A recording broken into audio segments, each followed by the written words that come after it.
Aduh, ini bener banget. Tadi kesentuh banget sama apa tulisan yang ada di videonya. Orang tua kalau misalnya kita apa minjem uang sama kita suka besok langsung diganti. Padahal kita berapa puluh juta miliar yang kita pakai Nah, gitu buat hidup kita. Mama mau beli beras, kamu ada duit nggak di situ? Besok Aduh mama ya ganti, Allah, subhanallah. Itu udah jadi subhanallah. berdosa banget rasanya. Masa Bener-bener. emak sendiri ngutang, Iya subhanallah. ya Allah. Tapi Ustadz memang ada hubungannya nggak sih dengan kita membantu orang tua yang bisa mendatangkan rezeki tanpa harus dicari Ustadz? Baik, Silakan guru. bismillahirrahmanirrahim. Tabe guruku Ustaz Maulana Habib Utsman, Kak Ibel, Kak Mikdar, serta guru-guru kami dimuliakan Allah Subhanahu wa taala. Al-Qur'an surah Al-An'am ayat 151. A'udzu billahi minasy syaithanir rajim. قل تعالوا أتل ما حرم ربكم عليكم ألا تشركوا به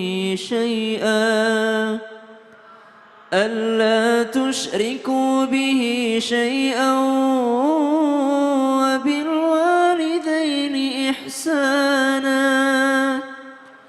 ولا تقتلوا أولادكم من إملاق نحن نرزقكم وإياهم ولا تقربوا الفواحش ما ظهر منها وما بطن ولا تقتلوا النفس التي حرم الله إلا بالحق ذلكم وصاكم به لعلكم تعقلون.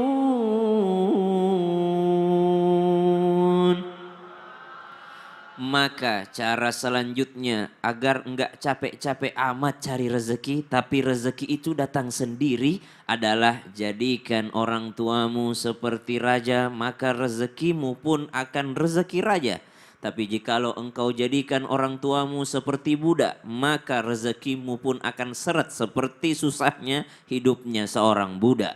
Maka dikatakan di dalam Al-Quran, wabil walidaini ihsana, berbaktilah kepada orang tua, kepada kedua orang tuamu berbuat ihsanlah. Berbuat ihsan itu adalah perbuatan baik semaksimal mungkin, yang di mata Allah Subhanahu wa taala ini adalah maksimalnya seorang anak berbakti kepada orang tuanya. Kami alhamdulillah diberikan rezeki oleh Allah Subhanahu wa taala berjumpa, bersalaman dan berbicara, ngobrol sama beberapa banyak orang sukses yang kita lihat rezekinya Masya Allah, termasuk diantaranya Pak CT, Pak Khairul Tanjung. Salah satu amal utamanya adalah memuliakan ibunya. Kemudian kami beberapa kali bertemu dengan orang-orang saleh, orang yang tidak susah-susah dunianya. Bahkan rezeki yang datang kepadanya itu rata-rata jamaah. Mereka ini adalah anak yang berbakti kepada orang tuanya. Ada yang menjadikan masjid sebagai nama ibunya. Ada nama ibunya dijadikan nama masjid. Ada nama ayahnya. Ada yang memuliakan orang tuanya. Dan ingat, buat seluruh jamaah yang mungkin dalam hatinya mengatakan, ya Allah, orang tua aku sudah meninggal dunia, bagaimana ini? Pantas rezekiku seret. Maka garis bawah ini, ternyata anak berbakti kepada orang tua, solehnya anak kepada orang tua itu bisa saja Allah nilai setelah orang tua itu meninggal dunia, bukan ketika orang tua itu masih hidup. Kalau ada anak soleh kepada orang tuanya ketika orang tuanya masih hidup saja, maka belum soleh namanya. Tapi ketika anak itu soleh kepada orang tuanya ketika orang tuanya sudah meninggal dunia, inilah aslinya soleh. Kenapa? Kalau orang tuanya masih hidup, dia baik kepada orang tuanya, dia rajakan orang tuanya, maka bisa jadi dia mengharap balasan dari orang tuanya. Supaya itu tanah nanti saya yang dapat, supaya itu rumah dikasih kepada saya kalau masih hidup orang tuanya. Tapi ketika orang tuanya sudah meninggal dunia dan dia terus berbuat baik kepada orang tuanya dengan mendoakan, dia wakafkan tanah, dia sedekahkan, dia umroh badal orang tuanya, maka ini aslinya ikhlas perbuatan solehnya kepada orang tua. Kenapa? Udah nggak ngarep balasan lagi. Balasannya hanya dari Allah Subhanahu wa taala. Itu yang dimaksud merajakan orang tua sehingga rezekimu seperti raja. Subhanallah. Jadi alasan orang tua meninggal tuh bukan berarti kita berhenti gitu ya. Oh, Berbakti sama dong. orang tua, justru harus lebih. Kita yang meninggal dunia baru berhenti berbakti Allah sama orang tua. Akbar. Wajibannya terus berjalan ya Ustadz ya. Aduh, Siap. baik. Terima kasih Terima banget. kasih guruku Ustaz Syam. Masya Allah. Wah, seru banget Mikdad. Wah, jamaah juga nih kayaknya masih pada semangat ya. Iya tuh kelihatan dari wajahnya ya Ibel ya.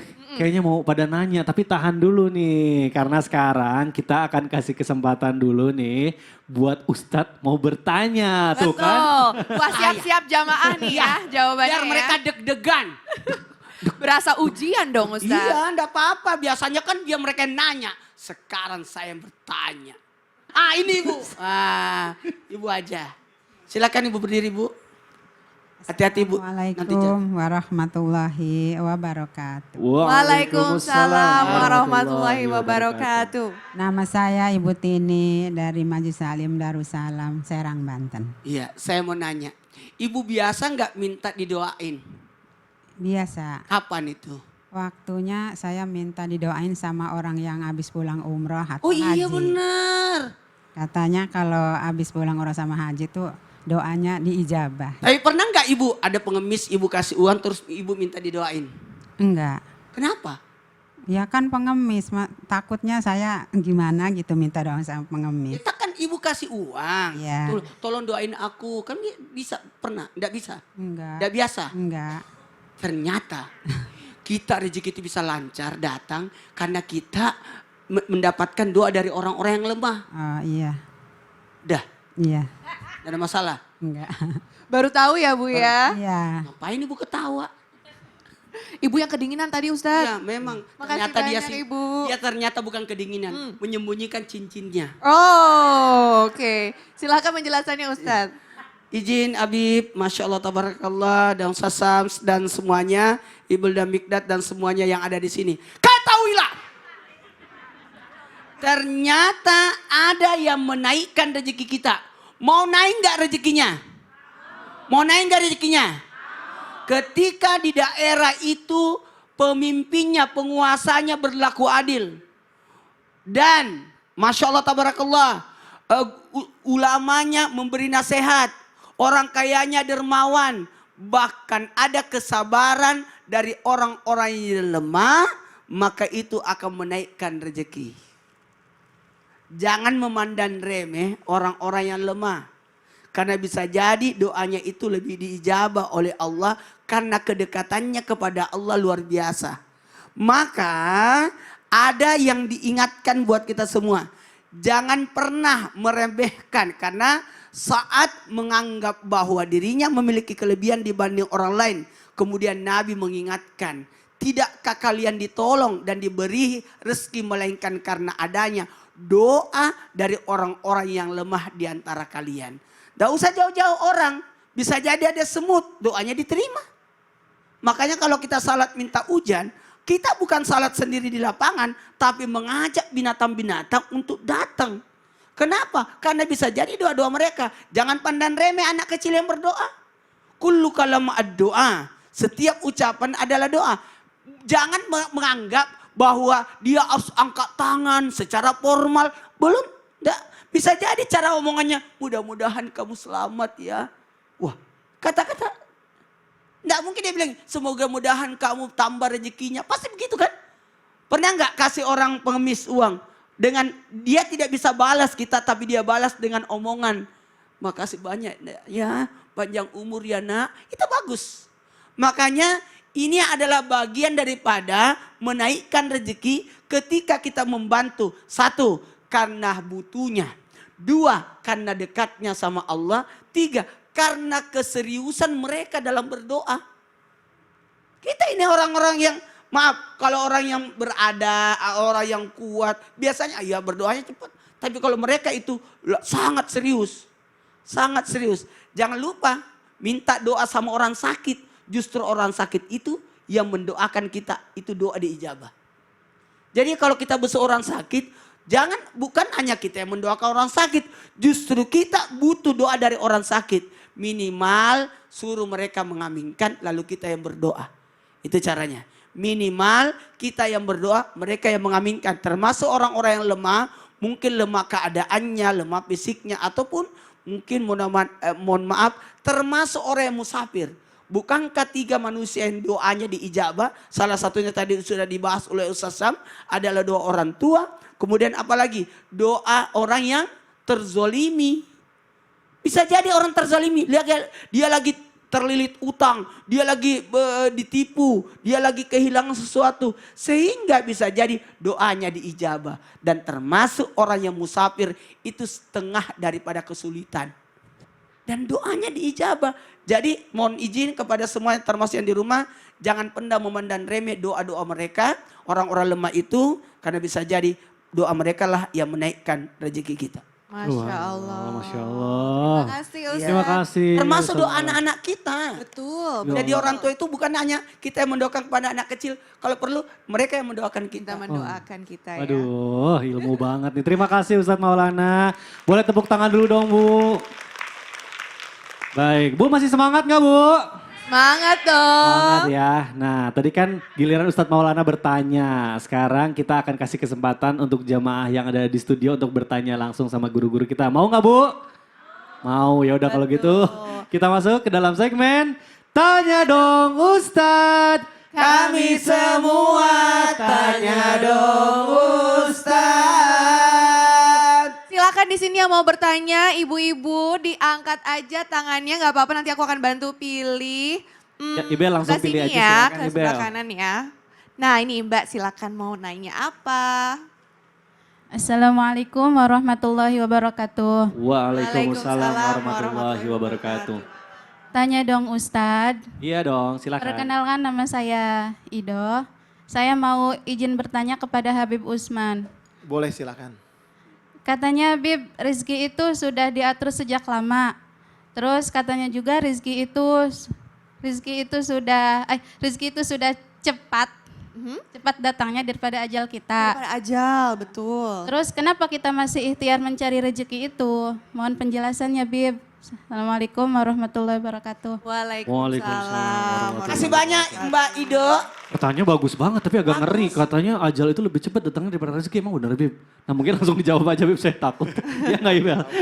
Silakan Habib. Bismillah Ustadz Maulana, Ustadz Syam.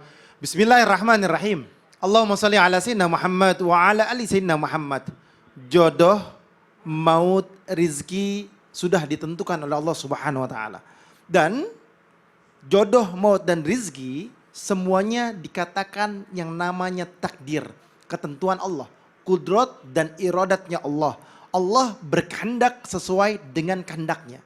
Ketika ditanya, jodoh, maut, rizki atau rizki sudah ditetapkan sama Allah, sudah terjadi dan sudah ada tulisannya, ada garisan tangannya bahasa kitanya. Apakah kita masih tetap ibadah? Wajib. Apakah kita harus mendekatkan diri kepada Allah? Harus. Karena apa? Karena rizki sudah ditentukan sama Allah, apakah kita bisa ngambilnya dengan cara yang halal atau dengan cara yang haram? Cara yang baik atau dengan cara yang tidak baik? Ketika mereka hamba Allah berdoa kepada Allah, ya Allah, apa yang mereka mintanya orang-orang yang dekat kepada Allah? Orang yang alim, orang yang soleh, pasti pertama kali minta ilmu yang bermanfaat. Ilmu dulu, baru minta rizki. Ilmu yang bermanfaat, baru dapat rizki yang berkah, yang halal. Kalau ilmunya nggak benar, ilmunya nggak baik, atau tata cara yang nggak baik, gimana rizki mau datang? Nggak punya ilmu, gimana rizki mau datang? Harusnya rizkinya datang, jadi nggak datang. Inilah yang harus kita lakukan dengan ilmu dan dengan apa? Dengan mendekatkan diri kepada Allah. Benar Allah berfirman dalam Al-Quran, wa may yattaqillaha yaj'al lahu makhrajan wa yarzuqhu min haitsu la yahtasib wa may tawakkal 'ala Allah fa huwa hasbuh. Jelas bahwasanya orang ataupun manusia yang bertakwa kepada Allah, yang mendekatkan diri kepada Allah, maka Allah kasih jalan keluar, pintu untuk dapat rezeki tersebut. Dan siapa orang yang berada di jalan Allah, maka dapatnya dengan kehendak Allah secepat-cepatnya. Yang caranya kita nggak tahu, yang nggak disangka-sangka. Harusnya kita berharap di sini, tapi di sini nggak dapat. Berharap lagi di sini nggak dapat. Taunya yang dianggap remeh dapat itu rezekinya. Dan tentunya harus bertawakal. Di sini poinnya, bertawakal kepada Allah. Ketika dia bertawakal kepada Allah, menyerahkan urusannya kepada Allah, barulah rezeki tersebut Allah berikan dengan kehendak Allah. Contoh kalimat tawakal. Ada seseorang yang ingin membangun rumah. Tentunya dia punya arsiteknya yang ahlinya dan juga ada tukang bangunan yang ahli. Jangan ketika ada orang bertawakal, menyerahkan sesuatunya kepada yang bukan ahlinya. Misalkan dia mau bangun rumah tapi diserahkan yang bukan ahlinya. Akhirnya hancur itu rumah. Harusnya lurus, mencong. Harusnya bangunannya kuat, bangunannya jadi nggak kuat. Kalau diserahkan kepada ahlinya, insya Allah mudah langkahnya. Sama ketika kita menyerahkan urusan kita kepada Allah. Ya Allah, saya serahkan urusan saya kepadamu ya Allah. Boleh jadi baik bagi saya, belum tentu baik bagimu. Kalau aku serahkan kepadamu ya Allah, dan ini pasti akan terbaik. Nah inilah yang dinamakan tawakal. Tapi tawakal tidak hanya sampai di situ. Ada yang harus namanya ikhtiar. Ada yang namanya usaha. Pergerakan. Sebagaimana hadisnya Rasulullah SAW, Allah memberikan rizki. Yakni dengan mereka berusaha. Dengan niatnya, etigatnya, dengan keyakinannya. Sebagaimana seekor burung yang dia terbang pada pagi hari. Dia lapar dan dia kenyang pada sore hari. Dalam keadaan bahagia. Karena ikhtiar dalam perjalanan. Itu pun sama manusia. Manusia yang berusaha, berikhtiar, menjemput rizki yang halal, yang berkah. Allah mudahkan langkah dan jalannya. Dan dia menyerahkan kepada Allah. Allah kasih lagi yang lebih baik. Sholatnya benar, bangun malamnya baik. Bangun malamnya sempurna. Dan dia mendekatkan diri kepada Allah. Sujud terakhir dia minta kepada Allah. Maka mudah langkah dan jalannya. Sehingga Allah kasih keberkahan yang tiada tara. Dan rizkinya halalan thayyibatan mubarakah. Aduh, Masya Allah, amin ya Allah, ya Rabbal Alamin. Jadi harus berilmu, harus tawakal, dan benar. harus ikhtiar juga. Benar, karena kadang sering kita tuh udah berusaha gitu ya. Tapi kita terlalu percaya diri sama kekuatan kita, malah nggak dapet. Malah aku pernah kayak udahlah pasrah aja malah dapet gitu. Ya, Itu tetap tawakal. harus gitu. tawakal Masya ya, Allah. Masya Allah. Baik, nah jamaah. Oh jamaah. Alhamdulillah. Nah jamaah biar nggak tegang nih wajahnya soalnya kayak aduh. Wah, kita mau ngapain Megdad? Nah kita sekarang mau melanjutkan pembahasan kita tapi sebelumnya saya mau ajak jamaah di sini untuk main bareng. Wow. enggak? Mainnya kita itu akan ada kuis, tapi kuisnya Islami nih Ibel. Oke, mari kita mulai kuisnya ya. Nah, Ibel mau ngasih tahu nih peraturannya. Jadi ada 5 orang yang dipilih oleh host dan juga Ustadz untuk maju ke depan dan bermain kuis Islami bersama ya. 5 orang ini akan baris ke belakang dan akan menjawab pertanyaan dari Bella dan juga dari Mikdad ya nanti ya. Dan secara bergantian, udah gitu satu orang menjawabnya tuh cuma dikasih waktu berpikir cuma 5 detik. 5 detik. Jangan lebih. Dan ingat ya semuanya bapak-bapak, ibu-ibu, pandangannya harus ke depan. Gak boleh lihat ke kanan atau ke kiri. Kalau ada yang nengok-nengok didiskualifikasi. Dan Gak dapat hadiah. tidak boleh dibantuin. Ya. Ya, karena nyontek itu dosa ya Ustadz ya. Oke. Kurang namanya. Baik. Oke baik, kita mulai dari pertanyaan pertama. Siap ya, dengarkan baik-baik. Pertanyaan pertama adalah, siapakah nama malaikat pencatat amal kebaikan? Rokib. Malaikat Rokib. Betul sekali. Bapak silakan. Udah dapat Tepuk tadi. tangan Baik. untuk Bapak. Keren. Oke, hebat tuh ya. Satu pertanyaan, satu Hebat. jawaban langsung Jawabnya benar ya. maju mulutnya. Oke, ingat ya nggak boleh lihat ke kanan ke kiri. Jamaah yang lain nggak boleh ngasih jawaban ya. Pertanyaan berikutnya adalah, Nabi yang mendapatkan julukan Bapak para Nabi adalah? Nabi Ibrahim. Wih, betul. Lanjut. Baik, selanjutnya. Bu, siapa? Berapakah jumlah dari surat Al-Quran? 114. Wah, benar. Itu benar semua, keren. Gak ada yang salah loh dari Ada tadi. yang salah loh ini. Ini yang paling berprestasi. Ayo silakan, maju dulu. Ibel silakan. Siap ya Ibu ya? Siap ya? Bismillah ya, jangan tegang ya Bu ya. Pertanyaan berikutnya adalah, apakah nama surat Al-Quran yang diturunkan pertama kali Bu? Ayo Bu, maju Bu, ayo. 4, 3, 3. 2, Ikro. 1. Ganti, salah, mundur ke belakang Ibu. Mundur, Bu. Ibu mundur ke belakang. Mundur. Ibu maju. Ayo Bu. Ya, pertanyaan selanjutnya, siapakah nabi yang memiliki mukjizat bisa mengetahui bahasa hewan? Nabi Musa. Oh, salah, mundur. Salah, mundur lagi. Mundur ke belakang. Mundur. Maju lagi Bu. Oke Bu, tenang ya, jangan lupa berdoa dulu, bismillah Ya. dulu ya. Pertanyaan berikutnya adalah, apa arti surat Al-Fil?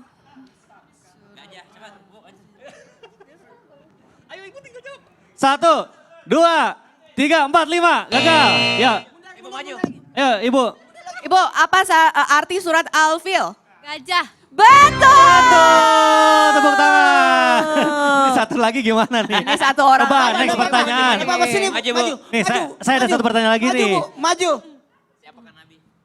Siapa nama ibunda Nabi Muhammad? Aminah. Siap, maju. Aminah. Ngomong dulu di sini. Siti Aminah. Ya, alhamdulillah. Ibu kan menang, kenapa ibu tutup kuping? Berisik. Kaget orang. Saya senang banget ibu. Oke, seru banget. Tetap di sini. Baik, Masya Allah. Baik jamaah, selesai sudah tadi kuis Islami dari kita, seru banget dan sudah memenangkan hadiahnya. Selamat untuk pemenang dan jamaah jangan kemana-mana karena setelah yang satu ini kita akan kembali lagi tetap di Islami Tidak. Jamaah, oh jamaah. Alhamdulillah.